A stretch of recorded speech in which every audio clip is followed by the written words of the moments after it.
Donald Trump has made it very clear he's not unfreezing any assets. That's been his public position. However, what is being said through channels in Pakistan is that, in fact, the United States has agreed to unfree assets, and those assets that are based in held by financial interests in Qatar are going to be released this week.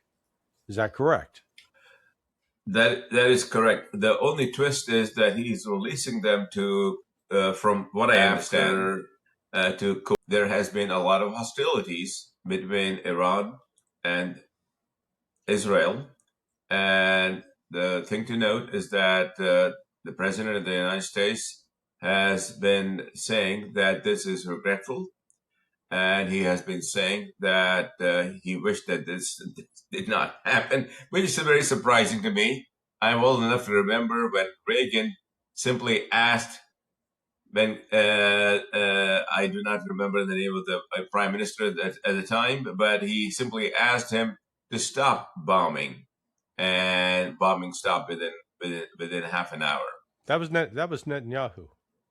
Oh, he asked Netanyahu to do that. Yeah. Reagan. Yeah.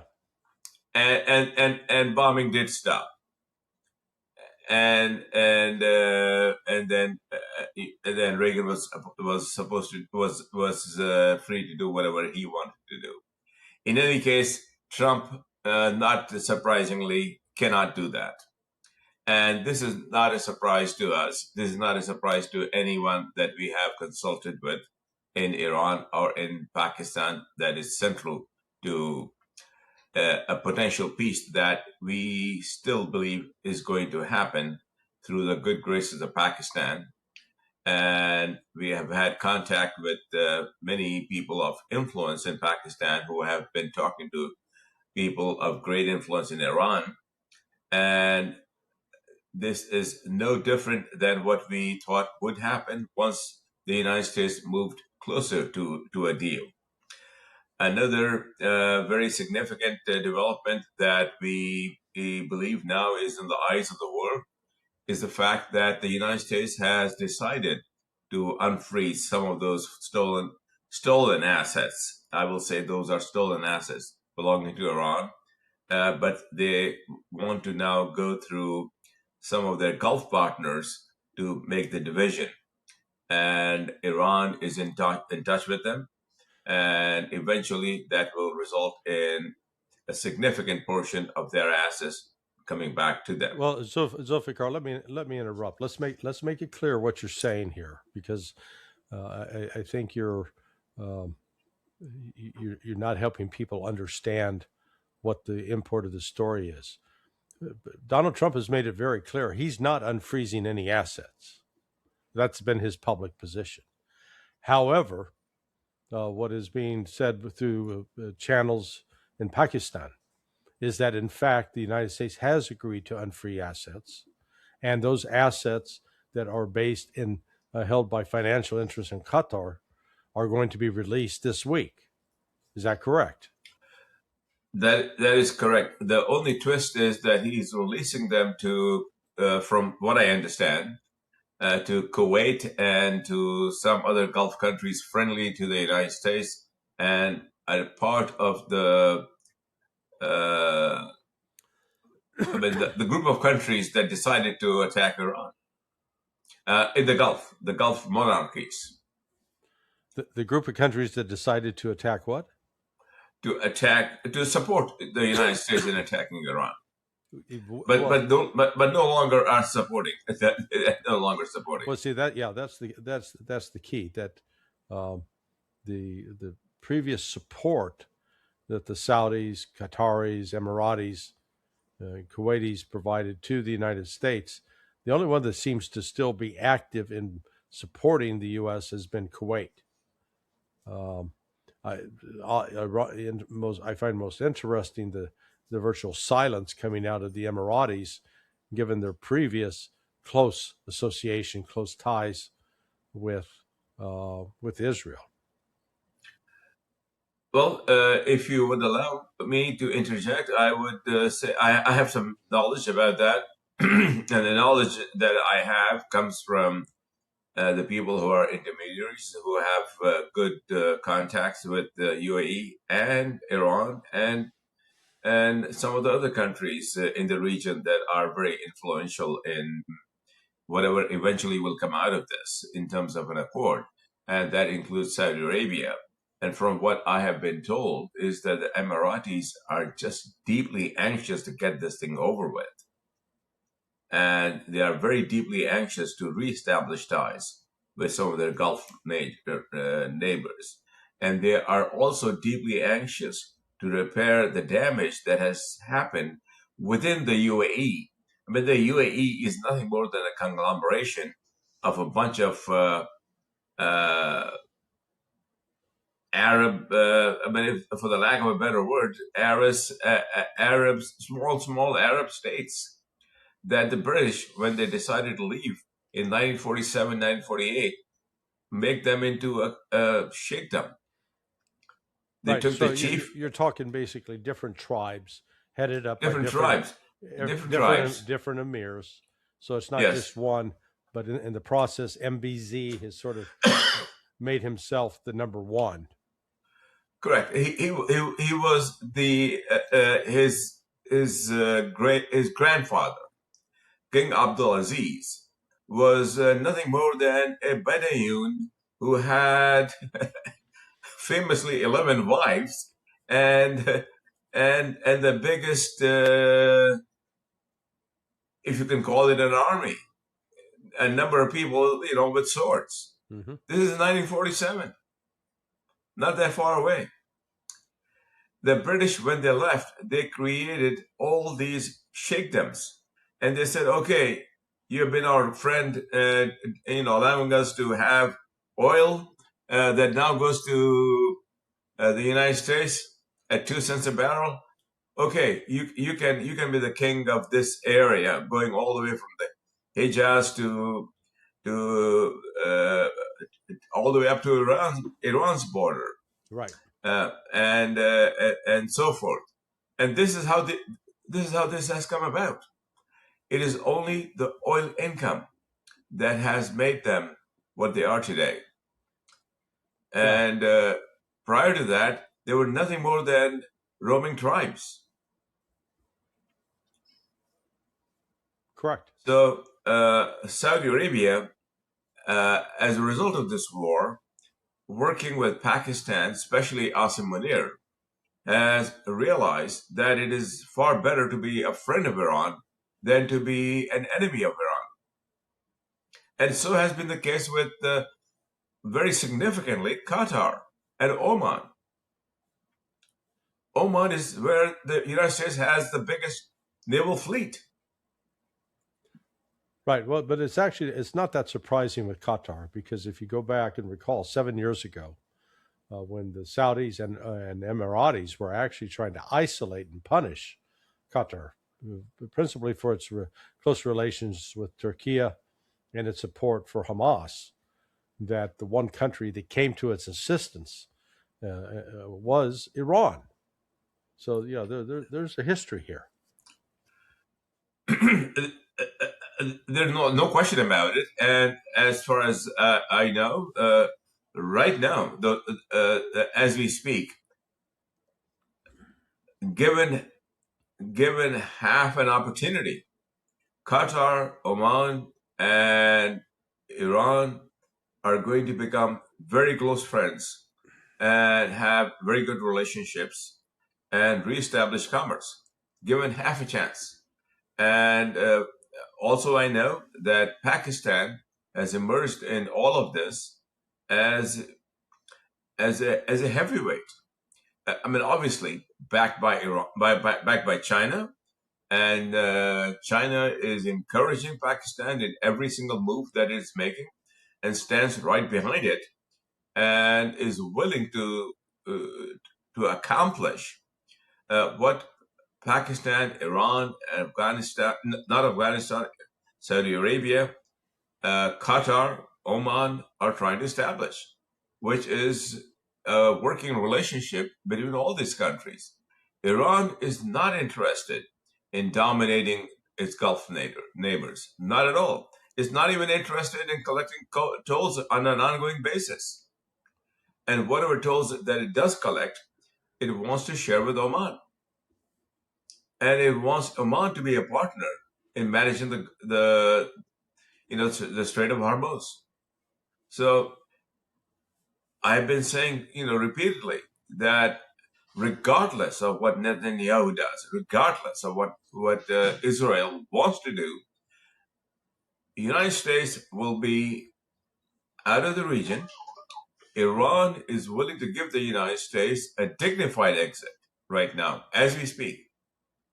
And I believe also that Trump wants that dignified exit. Despite what anybody might say, it is based on information that I have, which I believe is reliable. Pakistan will be playing a significant role in the eventual peace treaty that will take place, and it will be not a treaty, in the normal sense of the word. They're calling it an accord, an Islamabad Accord, where Trump travels to Islamabad, meets with Pezeshkian, the Iranian president, signs a document, and ends the hostilities as far as the U.S. and Iran are concerned, hoping that Israel will be proud of this. Who knows? See, this is the problem, though, Ali, that Pakistan doesn't understand. Just simply securing an accord that Donald Trump signs with Iran does not make this a permanent agreement at all. It is entirely personality dependent. It's dependent upon Donald Trump. And if Donald Trump leaves office, the United States can walk away.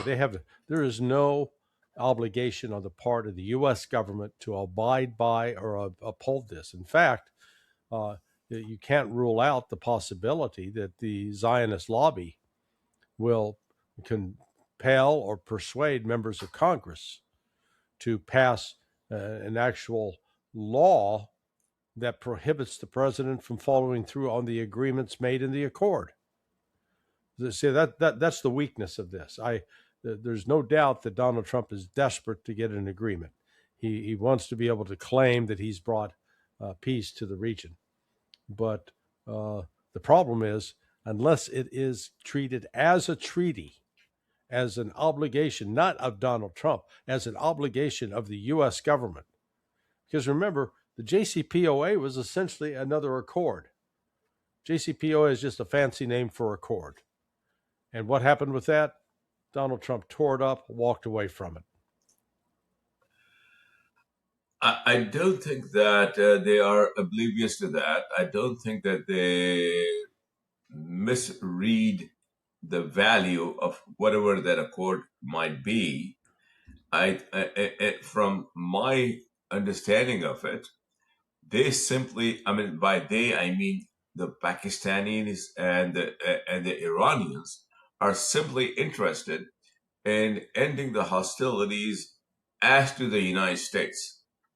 They have no illusion that Israel, as long as Netanyahu is the prime minister, will continue to create mischief. And the biggest mischief will be the easiest to do, which will be in Iran, in Lebanon. Yeah, actually, if they believe that, they're mistaken. You get rid of Bibi, you still got the problem. Israel still does not accept Iran, no matter. This is not a problem with Bibi.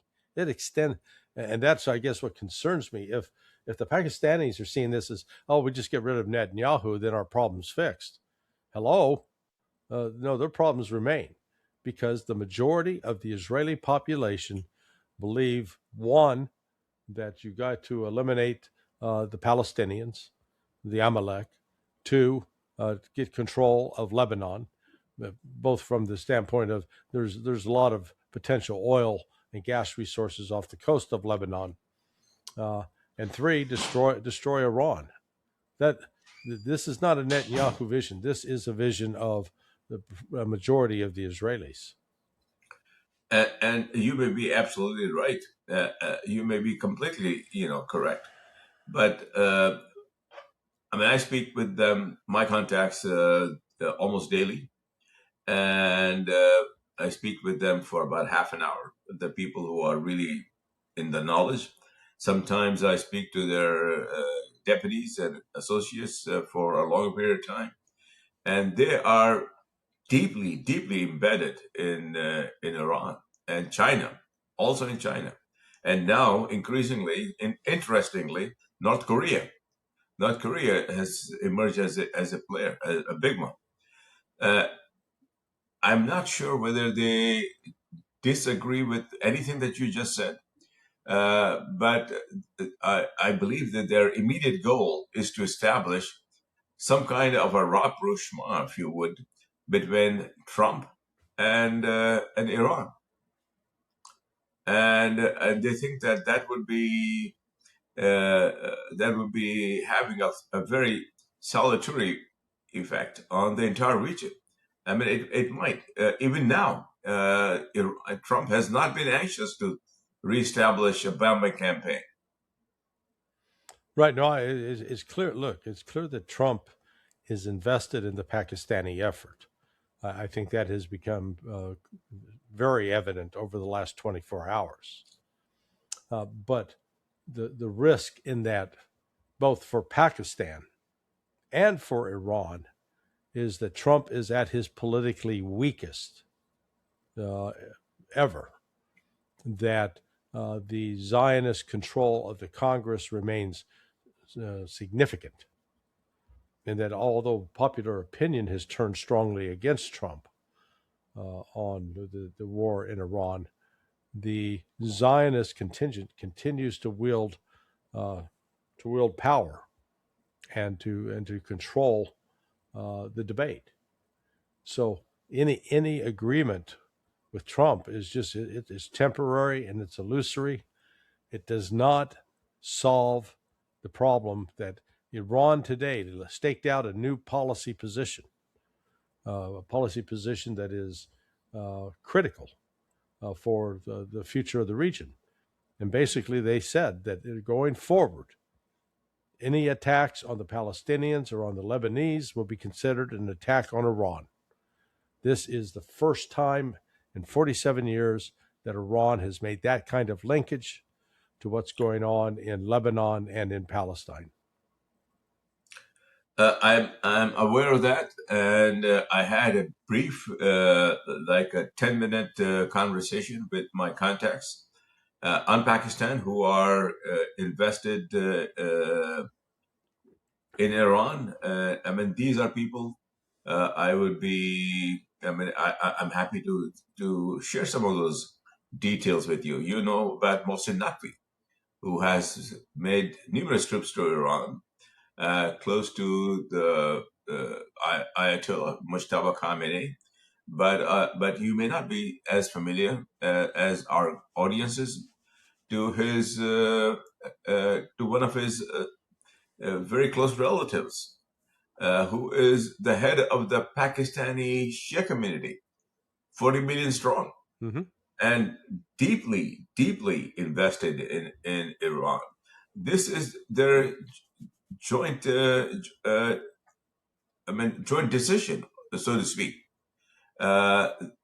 Anytime you see in Pakistan or elsewhere big news about Iran suffering a blow, or Lebanon suffering, an attack, or Palestine suffering an attack, there is a significant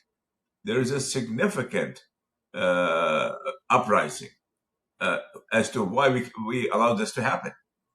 And from my understanding, and this is news that I would like to share with our audiences, Iran does not feel a sense of weakness in going after Israel, in attacking Israel, as it did yesterday, for what Israel is doing. And, Strait of Hormuz is not their only play.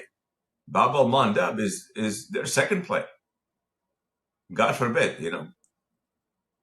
Well, not, God forbid. The Houthis have already announced that it's closed down. They closed it. They closed it 6 hours ago.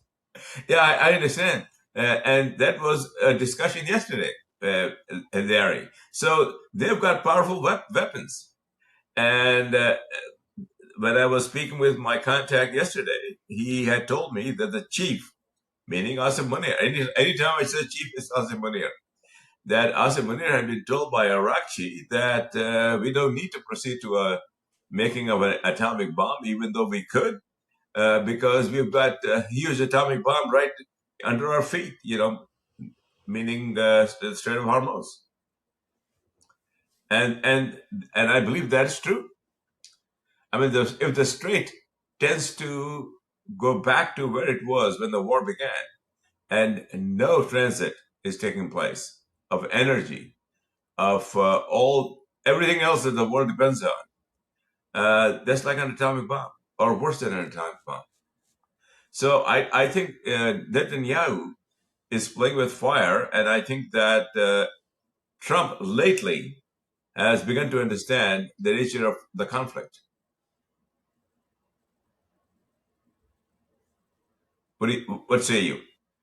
Well, again, I think Trump's desperation to get a deal that will allow him to take credit for, quote, preventing Iran from having a nuclear weapon, that's what's driving him.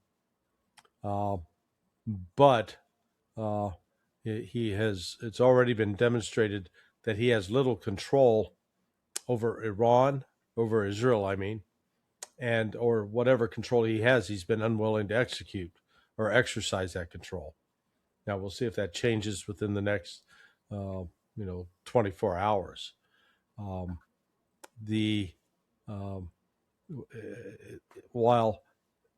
While Pakistan, I'm sure, is doing what it can to help construct this new security architecture in the Persian Gulf, the prospects that Israel is going to back off of its designs on Lebanon and its efforts to destroy the Palestinian people, that's going to continue, which means I think inevitably the conflict with Iran is going to escalate. It's not going to diminish. Whether the United States will continue to play a major role in that is up in the air. I think Trump is looking for a way to disengage. Even if he disengages, though, we're still left with the economic fallout from the shutdown of the Strait of Hormuz. Now, if Trump lifts the blockade and then ships are allowed to go through as long as they pay the fine, pay the environmental fee, whatever Iran wants to call it, then gradually the flow of maritime traffic can get back to something approaching normal. But again, that's going to be weeks, if not months. Already the 1,500 ships that have been trapped in the Persian Gulf. They've acquired so many barnacles and other fouling of their hulls that they're not going to be able to sail very fast or very efficiently. So it's going to be a mammoth effort to try to clean up the Persian Gulf, get those ships out. But then that leaves you with the problem of rebuilding the infrastructure. There's been terrible damage inflicted on Qatar, a little bit on and significant damage on Bahrain, some damage in the United Arab Emirates, some in Kuwait, not as much in Saudi Arabia. But rebuilding all of that infrastructure, that's also going to take money and time. So this... everything you said, Larry, is absolutely true. Everything you said is 100% true. The only thing I can add, which may be of some value to our audiences and to yourself and to the wider community of analysts, is that Iran, Pakistan, and China, Saudi Arabia, and Oman and Qatar are very, very, very invested in making all of that happen as quickly as possible. And dare I say, that includes Trump. That group includes Trump. And dare I say, there was a reasonable hope that would happen within 30 days. And I communicated that to you. and preparations were being made for Mr. Trump to arrive in Islamabad to sign the so-called Islamabad Accord, so that that part can begin, where the Strait of Hormuz can begin to open up, where the blockade of the Iranian naval shore was going to go away, making the United States Navy very happy because they've been there months and months with no relief, and allow some of those ships to go, including ships that would not be paying a toll. That decision had been made, and that was the game, the playbook they were playing upon, knowing full well that there is a spoiler there who would do anything to destroy that, and that has come to pass. Right. So the big takeaway from our conversation would be, for the audiences who would listen to it, would be that this is not going to last. I mean, Netanyahu cannot do trouble forever and ever and ever. This is going to come to an end. There has been a tremendous amount of damage that took place in Israel yesterday. I mean, that is one of the reasons that they have made such an effort to conceal it. I wish our friend Alistair Crook would be here, who would have a better idea to inform our audiences as to the kind of damage that Israel suffered. Israel is a tiny state. We tend to forget that. And if Mr. Trump is, sufficiently pissed, the amount of ammunition that would go to Israel would not continue to be the same as it has been, allowing them to do what they have been doing or wanting to do. Their performance in Lebanon has not been great. Their performance in Lebanon, in fact, has been pathetic. And Hezbollah has emerged, from the grave, as so to speak, to be a force to reckon with. So going in Lebanon has not been, an easy undertaking. So what I would like us, you and I, to focus on is what happens once all of this comes to an end, and it will come to an end, sooner or later. It will come to an end. It has to. Well, in theory, it should, but I don't see how we get to that end right now. That Israel is showing no signs of relenting on its desire to continue its attacks in Lebanon. In fact, within the last hours, it has continued attacking.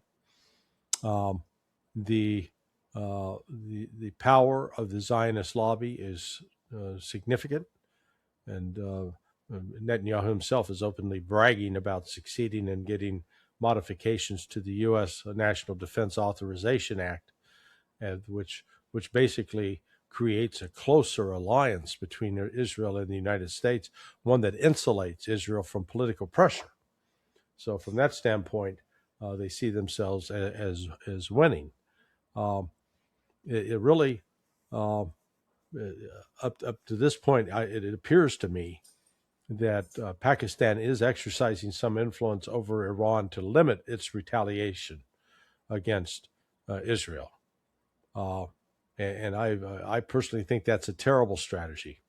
It's just counterproductive because as Iran, I'm not sure Iran has learned, but last June, after 12 days of war, Israel was pleading for it to end. By day 9, they were looking for a ceasefire. Please, let's stop. Let's get an end to this. And it lives up to the United States that cut a deal with Iranian authorities. The United States got to do a symbolic bombing of nuclear sites. Iran got to launch a final missile barrage at al-Udeid Air Force Base. And then everyone said, okay, the war is over. The war is over. But it did not settle or resolve the underlying causes. And the pressure now is for, again, Iran to enter into a ceasefire. And I think there are enough elements in Iran that recognize that's foolish. The only way to end this is to defeat Israel. Well, and that, a big element would want that to happen. This is my clear understanding, Larry. A larger element within the Iranian IRGC, including Mojtaba Khamenei, would want exactly that to happen. yeah. Would want major hostilities to continue between Israel and Tehran. Yeah, see, we're in a situation now where I don't see Iran being flexible on any of the positions that it's laid out. I don't see it being willing to say, okay, you can keep the sanctions in place. No, the sanctions have to be lifted. I don't see them saying, okay, we'll wait to get our frozen assets back. No, they want the frozen assets now. I don't see them saying, okay, you can continue to attack the Lebanese people and Hezbollah and the Palestinians. It's really not our concern anymore. No, they've made it their concern. Uh, we're we are going to exercise full sovereignty over the Strait of Hormuz, and the United States, must lift the blockade now. The United States is saying, maybe, maybe not. We're not going to lift the blockade until you agree to what we demand. So, when you go through all those issues, you recognize there really isn't a foundation for agreement, no matter how optimistic the Pakistanis are. It's going to require too much concessions on the part of Trump, and that if Trump makes those concessions, he will be overridden by the Congress. He does not, as he's demonstrated, have the power to tell Congress what to do, to tell Congress, this is my agenda, line up and support me. He can't even get his own Department of Homeland Security open and ICE funded, supposedly a top priority for him. So I think there's been some I guess over optimistic assessments out of Pakistan in terms of what they can actually accomplish between the United States and Iran. That said, I think Pakistan's more influential role is in with the assistance of Russia and China, creating this new, let's call it the METO, MITO, the Middle East Islamic Treaty Organization, that will combine Egypt, Turkey, Iran, Pakistan, and Saudi Arabia, and Qatar. So, but Qatar and Saudi Arabia, they're not military powers. They are small countries with Saudi Arabia's supposed military strength is all caught up. It's a mercenary army, so they have no loyalty to Saudi Arabia. Whereas the armies in Egypt and Pakistan and Iran and Turkey, they each have strong nationalist sentiments, nationalists, defending their country, their homeland, their motherland. Saudis don't have that. They're like sex workers, except they don't have to provide sexual favors, but they are paid for what they do. And so it's just a form. It's military prostitution, is the way I characterize it. And Pakistan is a big influencing factor there, as you might know, because many Pakistani regiments are stationed there, especially in the Prince Sultan Airbase, managing their defenses. So I think where we are is, so far Pakistan remains optimistic about securing an agreement. Trump apparently has taken no steps to blow that up. Iran remains open but skeptical. So we'll have to, by the time you talk tomorrow with Pepe, maybe you will have a different insight and information. And then when we reconvene on Wednesday, for let's call it the power shift panel with Pepe Escobar and me, along with you. We'll be able to provide more insight into where is this thing headed. Is this peace deal going to be realized, or is it going to be stillborn? What is your assessment before we close, Larry? I think it's going to be very difficult to achieve the agreement. I think there are way too many obstacles that that will crop up, particularly for Donald Trump. That his efforts right now are being he's facing enormous pressure, pushback to change his position. And I don't see Israel cooperating. Israel is not going to cooperate at all, ever, unless it is defeated or put in a corner. Yeah. Which may be not possible for Mr. Trump, but it may be possible for Iran to accomplish by an unrelenting barrage of missiles that it possesses. Yeah, so that's where I will leave it. Yeah, if I was asked by the Iranian government what to do, there would be an unrelenting, every hour, every 2 hours, strategic attack on Israel. That the time to put an end to this is now, and that would consist of destroy their air bases, Nevatim, Tauf, any other military airfields. Destroy them, hit them until they are destroyed. Destroy their nuclear facility. Destroy their power plants. Destroy, basically force the Israelis into a position that they are going to have to withdraw their soldiers from Gaza, and the only thing that's going to bring an end to this is Israel must withdraw from the occupied territories. They must stop the settlers from taking over the West Bank. Amen. They have that power to do that, but so far, and maybe we'll see if Iran follows through and does that, then it will be that will bring some hope for an end to this. Barring that, Israel is going to continue to kill the Palestinians and drive them out of the West Bank, and then remain a threat to Jordan and to Turkey and to Iran. So that's where we stand. I mean, for our audiences and for yourself, Larry, please be advised that this is a factual statement. The Pakistani army chief has been extraordinarily close to Mustafa Khomeini, who is now running the country, as you might know, and very close to some of the people who advise him, such as Arakchi, the prime minister, and he receives direct communication from the Chinese top leadership. So this is an ongoing